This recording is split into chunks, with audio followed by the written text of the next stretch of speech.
Halo Cok, welcome back to Criminal Case.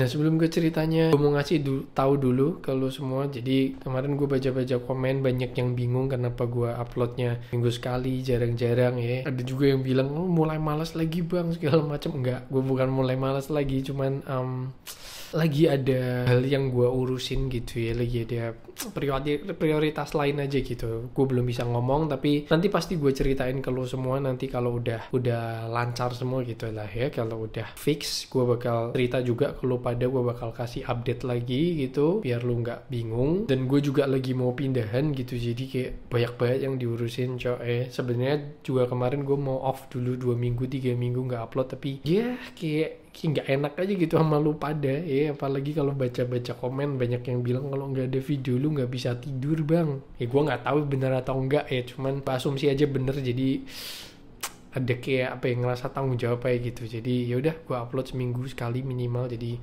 mau dimengerti ya. Nanti kalau gue udah rada lega, mungkin 2 mingguan lagi gue bakal balik upload 2 kali lagi seminggu. Mungkin mulai bulan depan, mungkin ya awal bulan Desember atau akhir November gue bakal usahain 2 kali seminggu lagi. Tapi yang pasti buat 2 minggu ini gue bakal upload 1 video doang. Jadi mau dimengerti ya, gak usah bingung. Nanti gue update lagi kalau udah fix semua ya, apa yang lagi gue lakuin selain mau pindahan. Tapi gue belum bisa ngomong sekarang ya karena belum fix, jadi buat apa diomongin juga ya. Gue harap semoga lu semua ngerti, semoga lu semua tetap mau nungguin video-video gue.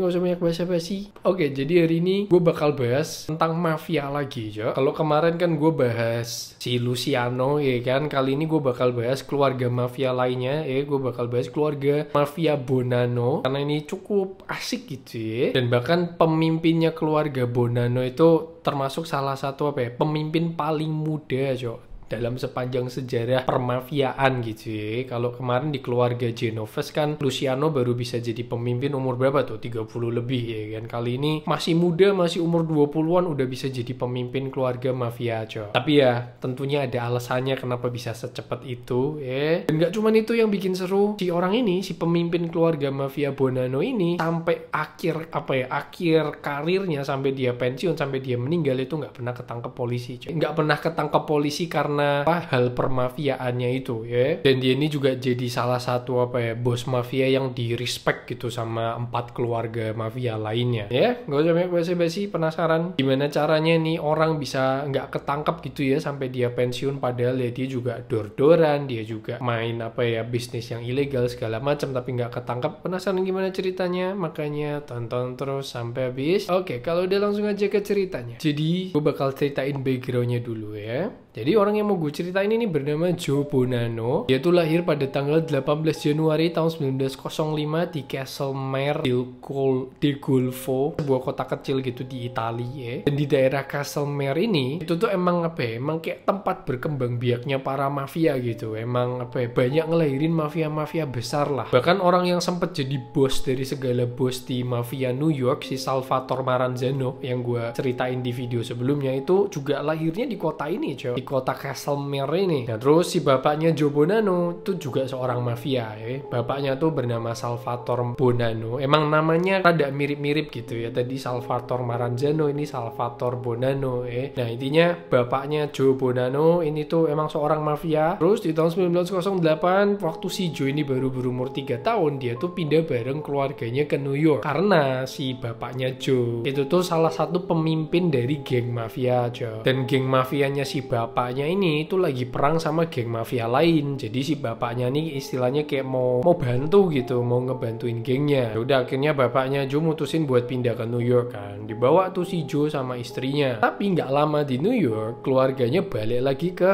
kampung halamannya, Cok. Karena bapaknya Joe itu jadi buronan polisi, Cok, di New York ya. Jadi akhirnya dia mutusin buat kabur balik ke kampung halamannya. Si Joe sama istrinya dibawa pulang karena ya si Salvatore Bonanno bapaknya Joe ini takut anak istrinya kenapa-napa gitu ya. Ini mafia sayang istri sayang anak cok. Sampai akhirnya beberapa bulan kemudian bapaknya Joni udah nggak jadi buronan lagi nih. Dia tuh udah udah nggak jadi fokusnya kepolisian di New York lah. Ini dia mutusin lagi buat balik ke New York. Kali ini sendirian. Si Joe sama istrinya ditinggal nih di Itali. Nah, BTW dari kecil si Joe ini tuh udah ditanemin nilai-nilai mafia sama bapaknya. Jadi udah udah dikasih prinsip-prinsip seorang mafia yang dipegang seorang mafia. Salah satunya prinsip yang paling penting itu namanya omerta atau tutup mulut. Jadi intinya diajarin jangan jadi cepu gitulah Mau digebukin, mau diapain, mau diinterogasi sama polisi, intinya jangan cepuin. Mau itu orangnya salah, mau bener, nggak peduli, jangan cepuin gitu. Itu yang udah ditekenin sama bapaknya dari kecil. Intinya harus loyal sama keluarganya, sama komunitasnya gitu. Harus belain, mau salah, mau bener, nggak peduli. Nah, di tahun 1915, bapaknya Jose Salvatore Bonanno meninggal dunia nih Jadi si Salvatore Bonanno sama gengnya tuh lagi perang gitu sama geng mafia lain dan kena peluru di bagian kepalanya. Si bapaknya Joe meninggal. 5 tahun kemudian gantian mamanya Joe yang meninggal. Meninggalnya kenapa? Mamanya nggak ada yang tahu ya, nggak dipublish. Dan di waktu itu, waktu Joe ditinggal mamanya itu dia baru berumur 15 tahun cok Dia udah jadi yatim piatu. Akhirnya dia dirawat sama pamannya nih. Dan si Joe ini dia kaya ya cok. Dia tuh warisan dari bapaknya banyak banget cok. Kan ya bapaknya mafia yang cukup pinter gitulah Jadi Joe nggak ada masalah keuangan gitu. Mau ditinggal mama papanya, hidupnya maksudnya tetap tercukupi gitulah ya. Terus setelah ditinggal mama papanya di umur 15 tahun itu, si Joe itu mutusin masuk ke akademi maritim karena dia tuh mau jadi kapten kapal gitu.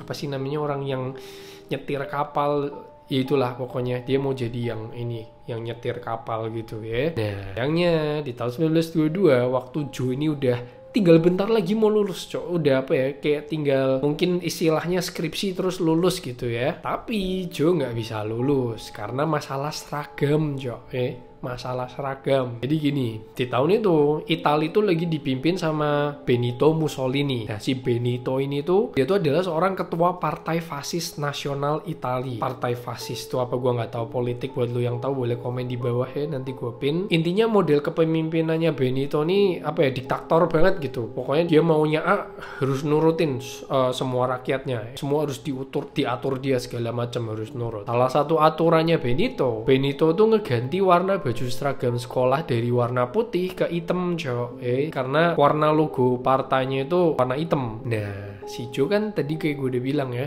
ditanemin nilai-nilai mafia tuh udah dari kecil banget cok. Dan salah satunya bapaknya tuh udah pernah ngasih tahu Joe kalau pihak fasis itu tuh termasuk musuh terbesarnya mafia. Gue juga nggak tahu kenapa, nggak dijelasin. Intinya mafia tuh nggak suka sama kubu fasis gitulah perpolitikan gue nggak ngeh maksudnya. Nah, karena ini karena udah dididik dari kecil, Joe akhirnya terpaksa harus mengorbankan cita-citanya sebagai kapten kapal demi membela nilai-nilai itu. Jadi Joe itu nolak, dia nggak mau ganti seragamnya dari warna putih jadi hitam. Itu kayak jadi sebagai bentuk perlawanannya si Joe Bonanno lah ya. Awalnya banyak cok yang ikut nolak banyak yang nggak suka gitu sama aturannya si siapa lah tadi itu presidennya. Sampai akhirnya ya orang-orang yang nolak ini mikir juga gitu, kayak anjir gue tinggal lulus doang, masa gagal karena nolak beginian, masalah beginian. Akhirnya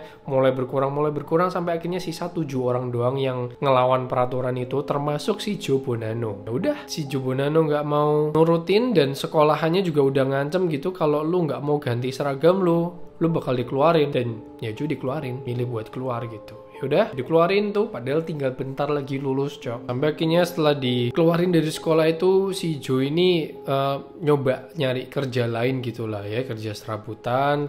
Akhirnya sekitar setahun dia tuh mikir kayak nih, kalau begini-begini doang nggak maju-maju ya kan. Terus di sini akhirnya Joe kepikiran kalau dia mau pindah ke Amerika, karena dia inget bapaknya dulu pernah bilang ke Joe kalau peluang dapet duit di Amerika itu tuh besar banget. Gara-gara inget itu, akhirnya si Joe waktu umurnya dia ke 19 tahun, dia tuh mutusin buat pergi ke Amerika bareng sama sepupunya, diajak tuh sepupunya. Nah, udah dong pamitan tuh sama pamannya. Sebelum Joe pergi, pamannya tuh bilang ke Joe gini, lu kalau ada masalah apa-apa, lu telepon ke nomor ini ya. Dikasih tuh nomor telepon di sebuah kertas gitu.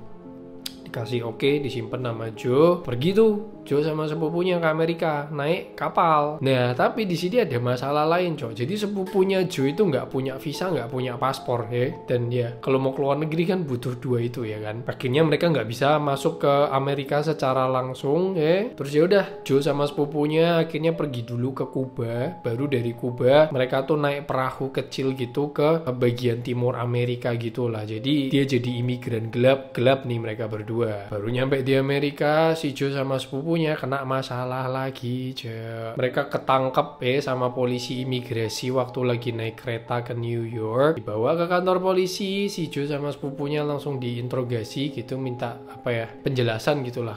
Mana visa lu, mana paspor lu? Nah, di sini si Joe bilang ke polisinya, "Pak, saya mau pakai hak saya buat telepon." Kasih, emang punya hak gitu. Telepon si Joe, telepon ke nomor yang tadi dikasih pamannya, Cok. Telepon diangkat tuh sama seorang pria yang Joe nggak kenal itu siapa gitu. Cuman Joe bilang, "Oke, nama gue Joe Bonanno, gue butuh bantuan gini. Gak lama dateng, Cok, beberapa orang cowok gitu bawa satu koper isinya uang $1.000. Tuh kalau sekarang tuh 10 jutaan, kalau tahun itu gue nggak tahu berapa. Intinya dikasih tuh $1.000 buat nebus bebas si Joe sama sepupunya. Ditebus, dan lo tahu yang nebus itu siapa? Nyata pamannya lagi, Cok. Pamannya yang lain gitu, bernama Stefano Magaddino. Si Stefano ini anggota mafia di New York udah sekitar 20 tahunan. Dan BTW, si Stefano ini tuh mau ngebebasin Joe karena Joe itu bawa nama Bonanno, Cok. Ya, jadi pamannya itu, si Stefano ini respect banget sama si Salvatore Bonanno, bapaknya Joe. Makanya dia ya sampai mau nebus $1.000 buat ngeluarin Joe Bonanno karena terhormat gitu ya. Nah, di Amerika ini akhirnya Joe itu tinggal sama pamannya lagi. Gua nggak tahu pamannya ada berapa ya, tapi mungkin yang dimaksud paman nih kayak apa ya, kayak paman-pamanan gitu. Kalau kayak zaman sekarang tuh kayak abang-abangan ya. Paman tapi bukan paman beneran, bukan terikat darah gitu ya. Kayak cuman orang lain yang dianggap paman. Mungkin si Johnny tinggal sama pamannya yang lain bernama Peter Bonventre. Si Peter nih bukan mafia, dia tuh punya kayak barbershop gitu, tukang cukur. Di sini si Peter ngajarin si Joe buat nyukur nih, diajarin, tapi Johnny sadar kayak nih kok duitnya maksudnya kecil banget gitu dan susah buat jadi kaya gitu menurutnya si Joe Bonanno. Terus mungkin karena Joe Bonanno ini juga terpengaruh ya, dia tuh ngelihat banyak banget orang-orang yang berasal dari kampung halamannya dari Italia itu tuh di New York gitu, di New York, dan mereka jadi mafia dan kaya gitu, duitnya ada banyak dan si Johnny kayak wah enak juga tuh kayak jadi mafia daripada nyukur rambut kagak ada duitnya ya kan. Udah gitu kan Johnny kan juga menyandang nama Bonanno gitu ya, nama yang di respect gitu sama mafia-mafia di New York. Ya walaupun bapaknya Joe itu sebenarnya bukan bos besar ya, tapi mungkin cara mimpinnya bagus, loyal gitu, mungkin jadi di respect ya. Intinya reputasinya bagus banget lah. Nah terus kalau lu inget di video sebelumnya gue tuh pernah bahas kalau di tahun 1920 tuh ada peraturan Amerika yang disebut sebagai prohibition. Intinya tuh kayak larangan pembuatan, penjualan, konsumsi minuman beralkohol. Nah di sini Joe tuh berhasil dapat partner bisnis satu kampung halaman sama Joe bernama Giovanni Romano dan Gasper De Greggio. Yang mana si Giovanni Romano sama Gasper De Greggio ini tuh mereka berdua tuh seorang penyelundup gitulah ya. Mereka tuh semenjak ada peraturan prohibition itu mereka mulai nyelundupin minuman-minuman alkohol yang udah pasti ya ilegal ya. Terus akhirnya mereka mulai ngeproduksi alkohol sendiri ya, di sebuah gudang gitu. Coba nyari resep segala macam, kalau udah jadi nanti mereka bakal selundupin ke bar-bar yang ada di daerah New York. Dan si Romano sama Gregorio itu tuh seneng banget waktu Joe Bonanno nih gabung sama mereka, karena dengan adanya nama Bonanno sebagai partner mereka tuh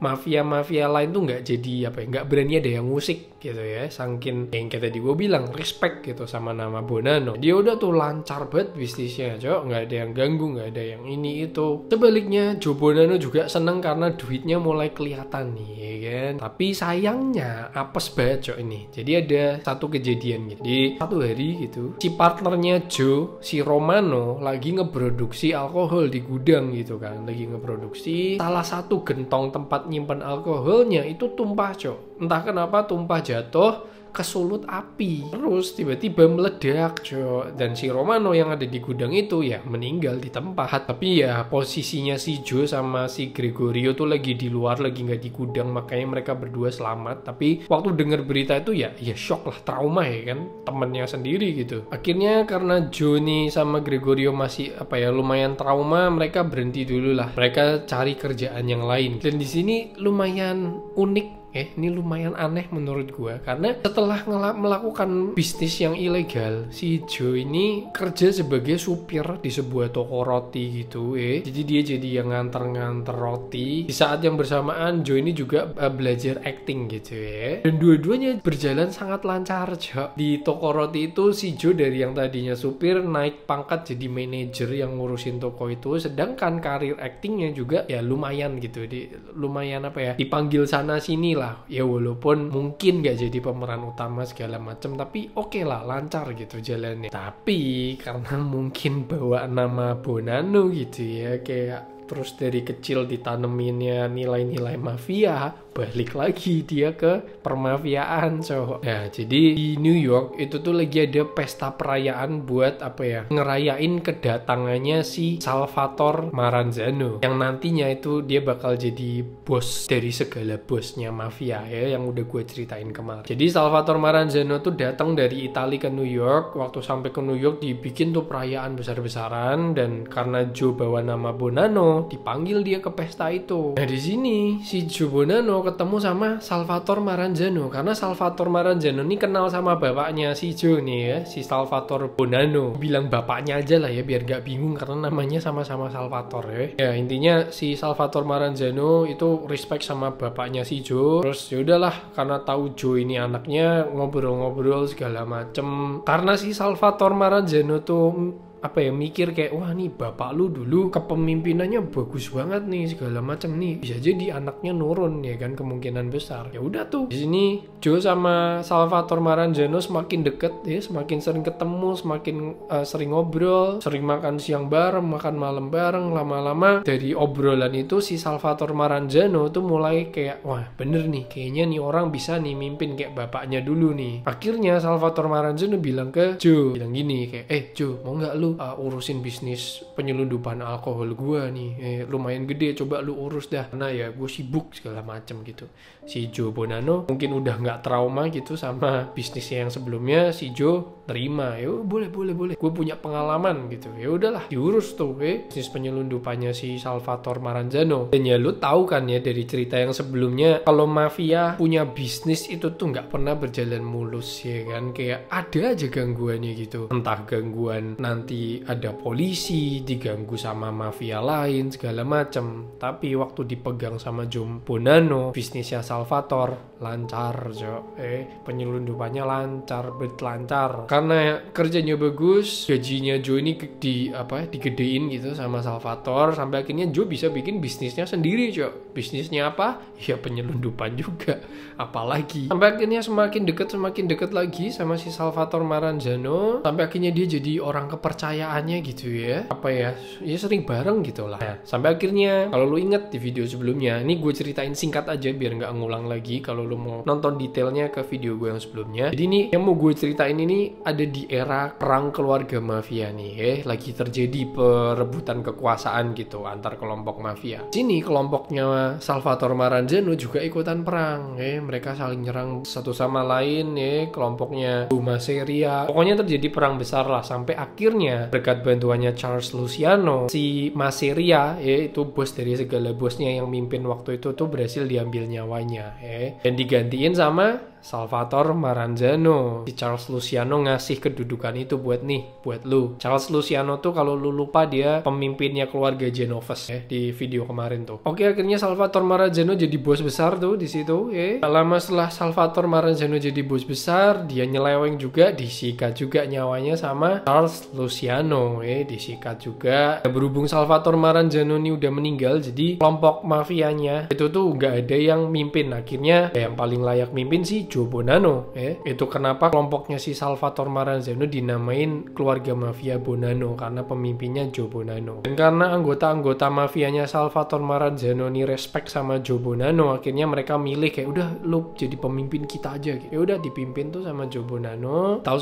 1931 akhirnya Joe Bonanno resmi jadi bos sih, jadi bos termuda sepanjang sejarah permafiaan ya. Dia jadi pemimpinnya keluarga Bonanno. Waktu itu dia berumur 26 tahun pas jadi pemimpin. Nah, yang tadi gue bilang kematiannya Salvatore Maranzano tuh kan yang ngambil nyawanya si Charles Luciano kan. Tapi di sini Joe Bonanno nggak marah gitu, nggak dendam ke Charles Luciano karena mungkin ya kayaknya si Joe Bonanno ini juga sebenarnya setuju sama Charles Luciano. Kayak ya yang kayak gue ceritain di video sebelumnya, Charles tuh kan juga Charles Luciano kan cinta perdamaian segala macem ya, dia nggak mau ada perang. Makanya si Joe Bonanno juga setuju ya. Ya udahlah, intinya pada setuju semua gitu. Si Joe Bonanno juga nggak dendam sama Charles Luciano walaupun kerabat dekatnya si Salvatore itu diambil nyawanya. Nah di sini lagi-lagi yang kayak gue ceritain kemarin, si Charles Luciano ngadain rapat gitu ya, ngumpulin 5 bos besar. Akhirnya mereka ngebentuk yang namanya The Commission, baru tuh dibagi 5 keluarga: Genovese, Gambino, Lucchese, Colombo, Bonanno. Yang gue ceritain di video ini Bonanno, video kemarin Genovese nih. Yang nanti Gambino, Lucchese, Colombo coba gue baca-baca lagi, kalau ada yang seru gue ceritain lagi ya. Akhirnya di saat itu udah nggak ada bos-bosan lagi ya kan, masing-masing keluarga punya bosnya sendiri, masing-masing keluarga punya wilayahnya sendiri, rata gitu. Dan di sini Joe Bonanno nih nguasain banyak banget sektor coy.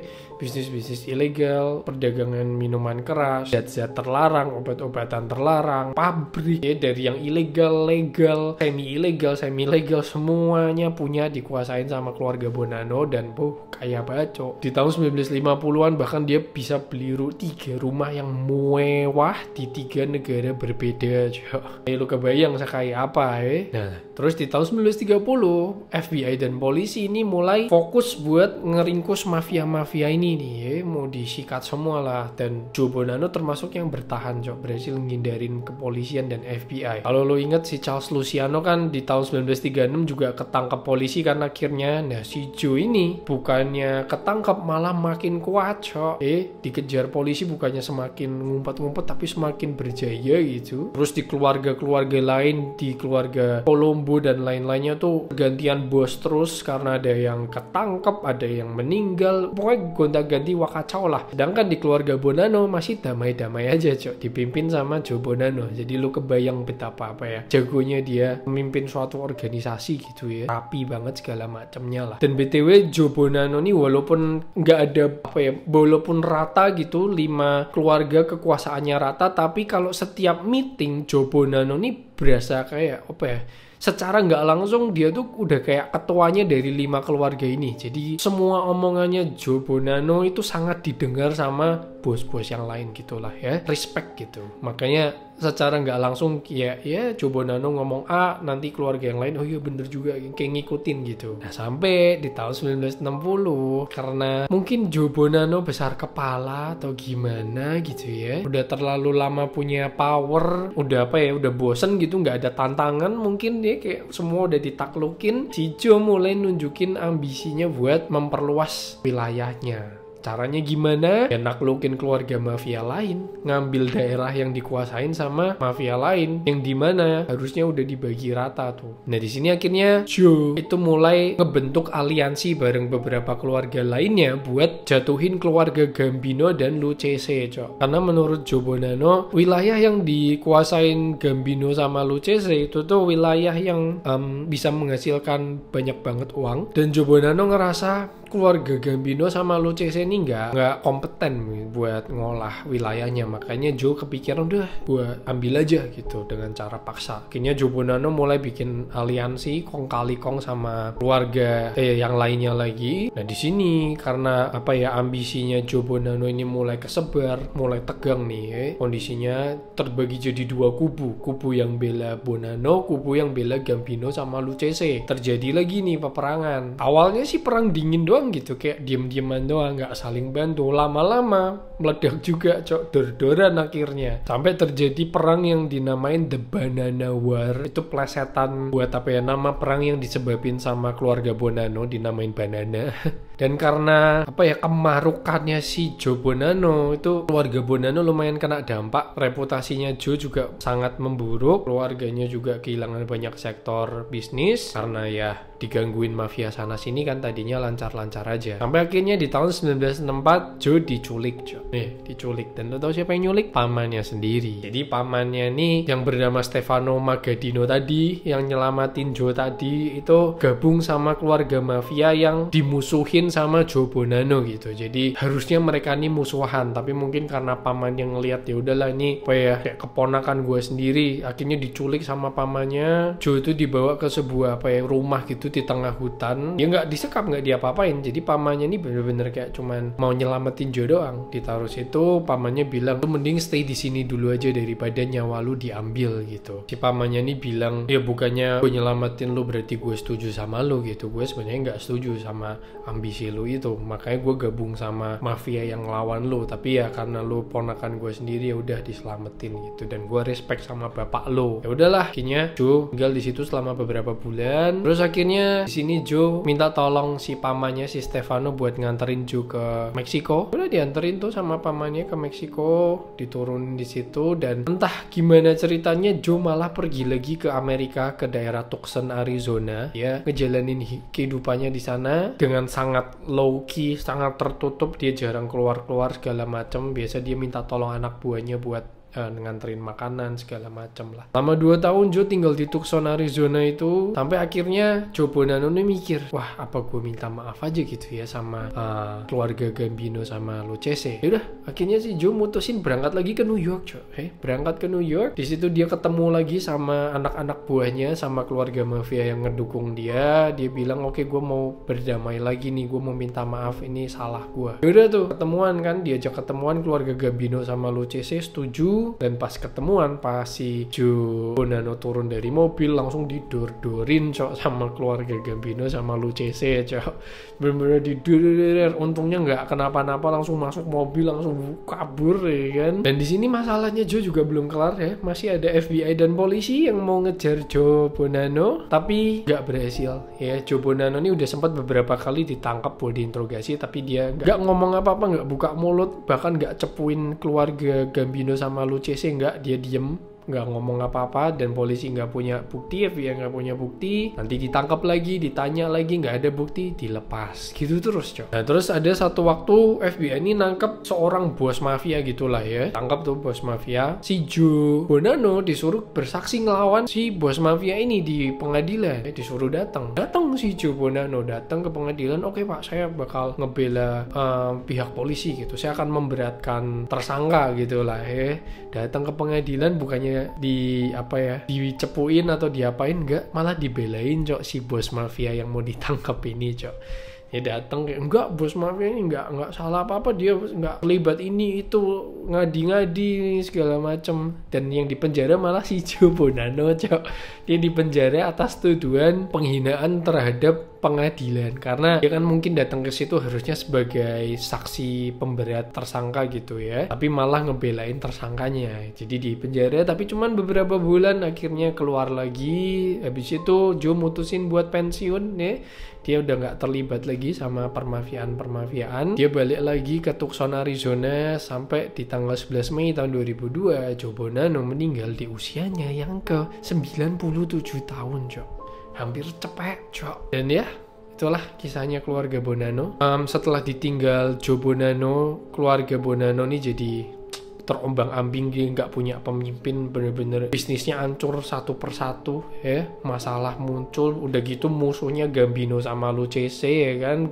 Bonanno nggak punya pemimpin, beberapa kali ganti pemimpin juga nggak ada yang bisa kayak Joe Bonanno, dan ya udah nggak tahu akhirnya gimana. Gue lupa akhirnya tuh kayak berhasil dibongkar sama FBI atau gimana, gue juga lupa, atau masih ada sampai sekarang ya, nggak tahu juga. Intinya udah nggak seberjaya dulu waktu dipimpin Joe Bonanno ya. Dan ya itu tadi kisahnya Joe Bonanno dari keluarga Bonanno. Gimana, lu suka nggak cerita mafia-mafia begini? Kalau suka komen di bawah, nanti gue coba cari keluarga lain, mungkin siapa tahu ada yang seru ya kan.